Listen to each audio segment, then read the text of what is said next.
Hi guys, आज मी बनवणार आहे वांग्याचं भरीत। त्यासाठी मी 2 वांगे घेतलेले आहे, ते छान भाजून घेणार आहे। त्यासाठी मी हिरव्या मिरच्या घेतलेल्या आहे, त्या चांगल्या तेलात भाजून घेतलेल्या। लसूण वगैरे काढलेला आहे। मिरच्या झाल्यानंतर खलबत्त्यात त्याची चटणी कुटून घेणार आहे, मीठ वगैरे टाकून। चटणी चांगली बारीक कुटून घ्यायची, तुम्हाला पाहिजे तसं।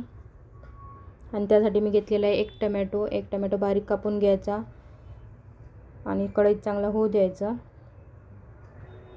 टमॅटो कढईत झाल्यानंतर त्यात चटणी टाकून द्यायची तेलामध्ये आणि छान असं होऊ द्यायचं।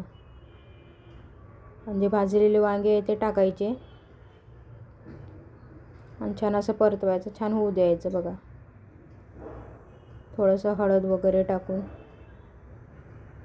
मीठ तर ऑलरेडी टाकलेलं आहे ना, मसाला टाकायचा ना काही टाकायचं, फक्त कोथिंबीर टाकायचा आणि छान असं तिखट हिरव्या मिरच्यांचं झणझणीत भरीत असं तयार होते आणि छान लागते। भाकरीसोबत तर खायला मस्त लागते, म्हणून मी त्यासोबत मला भाकर पण टाकणार आहे। पहिला मुलींची तयारी, त्यांचे डबे वगैरे भरते। डबे झाल्यानंतर मुली माझ्या शाळेत जातील आणि नंतर मी माझ्यासाठी एक भाकर टाकेल, कारण की मला चपाती वगैरे नव्हती म्हणून। भाकर वगैरे टाकायला घेतली मी। भाकर तशी लवकर होते, गरम गरम खायला पण छान लागते आणि ते भरीतासोबत आणखीनच छान। भाकरी तशा लवकर होतात चपात्यांपेक्षा पण।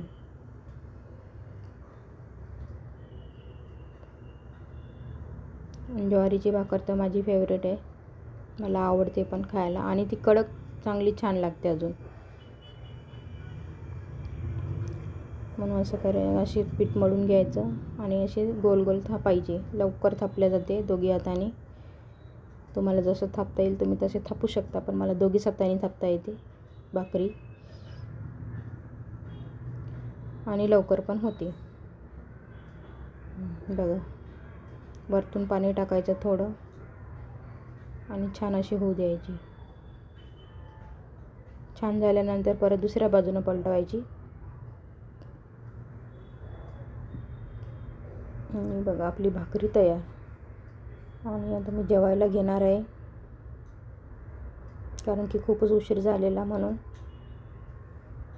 आणि बघा माझं ताट, माझी गुड्डू शाळेत जाणार आहे, तिला सोडायला